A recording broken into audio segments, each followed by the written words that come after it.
It has been a really hard week this week, a tragic week this week. I don't know about you, but looking at the news and hearing about it, I've gone from feelings of horror to despair to grief to disbelief and back again. I hardly recognize the country that I love and I live in. How could this be? How could this be? Two innocent African-American men, one in Minneapolis, St. Paul, one down in Baton Rouge, dragged from their cars and shot for apparently no good reason. And an army veteran taking the law into his own hands and killing 6 police officers and wounding 7 more, and wounding 2 civilians who just happened to be in the wrong place at the wrong time. What on earth? What on earth? Well, perhaps I can reflect in 2 ways on this with you.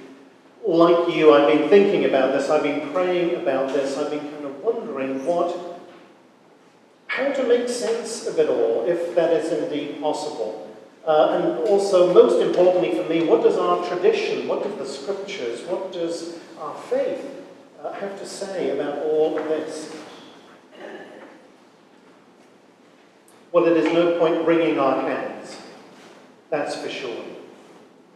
There are lots of reasons for these incidents, and sadly they are not isolated.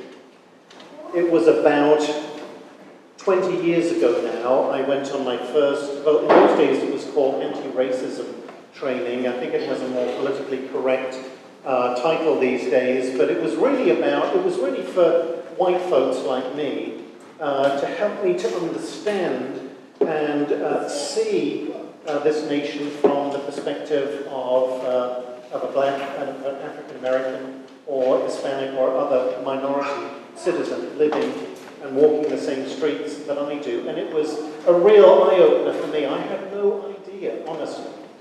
You know, as a white person, and particularly as a white male, even though I'm an immigrant, I'm one of the immigrants, but you know, as a white male, I have never felt unsafe, pretty much. You know, I feel I have a right to be able to go wherever I want. I can go into rural, eastern and central Oregon. I can go to the coast. I can go up to Seattle, wherever I want to go, and I feel safe. I can go into a store. I can drive my car. And I had no idea that the very same streets that I drove and walked, and the very same stores that I went into, are very different for people of color.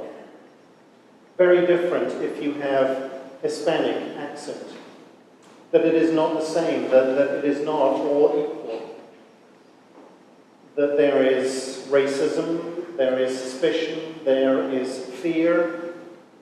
And I was thinking about those words from Amos about, of course, Amos speaking the words that nobody wanted to hear, about Judah, about Israel having to go into exile.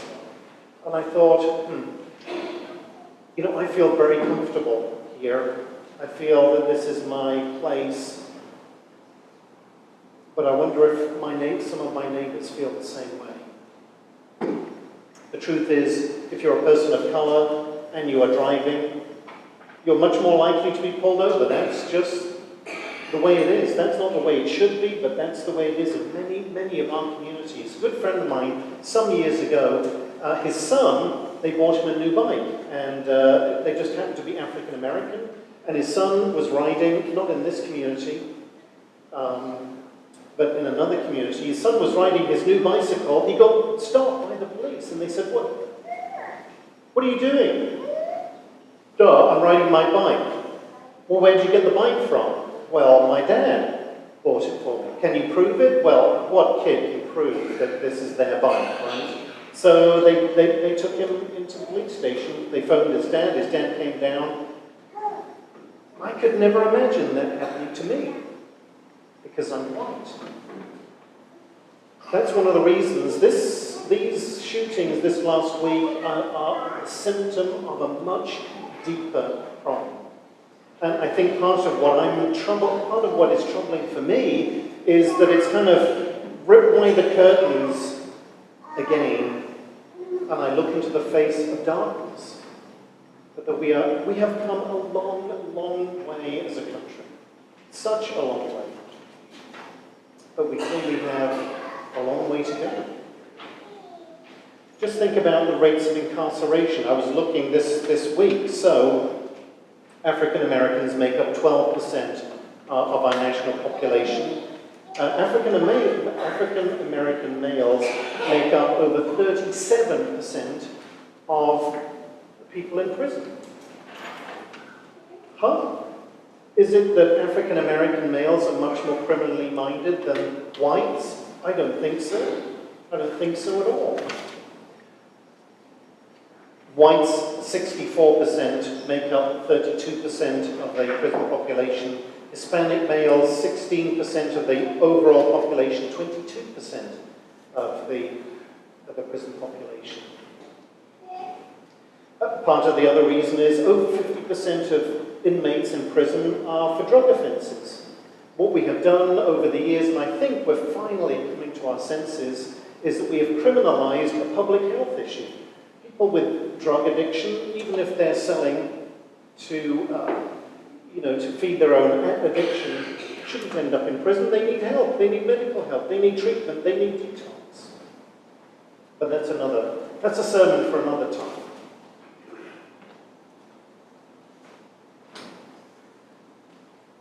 What does our faith tradition say? What does the gospel have to say? Well, we know it.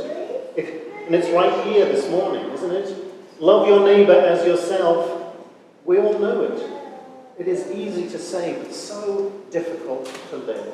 Especially when we don't know each other, when we're afraid of each other, when we don't understand each other, when we come from different cultures, from different traditions, people with very different histories. As a good friend of mine once told me, and I was saying how grateful I was to be able to emigrate and come to this country, like so many others, and he said, yes, well that's wonderful, I'm so pleased for you. He said, but my ancestors did not choose to come to this country. They were captured and enslaved and brought against their will. And that sets up a completely different history, a different trajectory. And we need, you and I, as people of privilege, most of us, not only to be sensitive to that, but to be, we need to have that in the forefront of our minds. Love your neighbour as yourself. What does that mean, truly?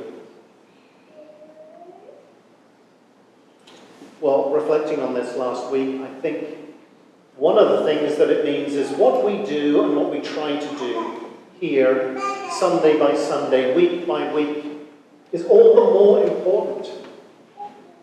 All the more important to be a beacon of hope, to be a beacon of light, to be a place of tolerance and respect.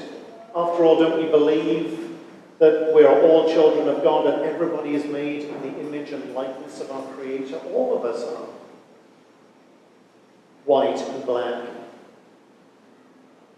Hispanic, English-speaking, German, doesn't make any difference. All of us are equal in God's sight.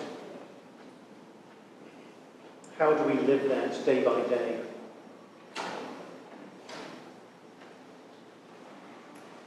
One last thought. The story of the Good Samaritan, it's kind of our story, isn't it? Here at Good Samaritan, of course it is. And we're so familiar with it. And if you are like me, who do you most identify with? The Good Samaritan. I mean, we say to ourselves, well, I'm the Good Samaritan. I would do that. I wouldn't be like the priest. I say to myself, I would not be like that priest. I am a priest, but I wouldn't be like that one. Or the Levite. I wouldn't pass by on the other side. Surely, surely. How many times have I driven out of Fred Meyer and people are standing there asking for money and I've not given them anything? But I say to myself, I would be the Good Samaritan. It came to me a couple of days ago that I cannot be the Good Samaritan because I'm not a minority. The Samaritans were the minority in Israel-Palestine. They were the minority, they were hated and despised, and they had no place in mainstream Judaism. That's why Jesus tells the story about the Good Samaritan, as opposed to the good priest or the good Levite, who wants to really get underneath the teacher's skin and really tick him off. Who's the good one? The guy you hate. Who's the one who really helps? The person you despise, or the person you really don't understand, or the outcast. The people that have no place at the table. They're the ones. They're the ones. I can't be the Good Samaritan because I'm white and because I am male. But I can be the Good Samaritan. I can't be the Good Samaritan in the story, but maybe I can strive to love my neighbour, to see the face of God in people that I am truly afraid of, that I really don't understand. And that's hard, dear ones, because you're going to come in for some of the same punishment, the same ridicule perhaps. But that's what we're called to do, isn't it? In our small circles. And just think, it's like dropping, and I'll finish with this, it's like dropping a little stone into a big pond, and you think, well, what good can I do? What difference can I possibly make? Does it really matter what I say? Does it matter what I hold in my heart? Nobody will ever know. It does. Just like that little stone sailing through the air silently and then drops into the water, and what happens?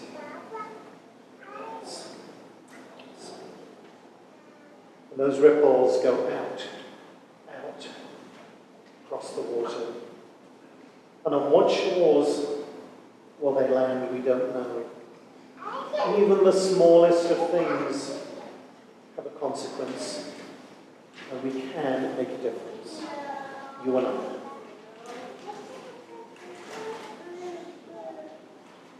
As the Lord said through the psalmist, how long will you judge unjustly and show favour to the wicked? Save the weak and the orphan. Defend the humble and the needy.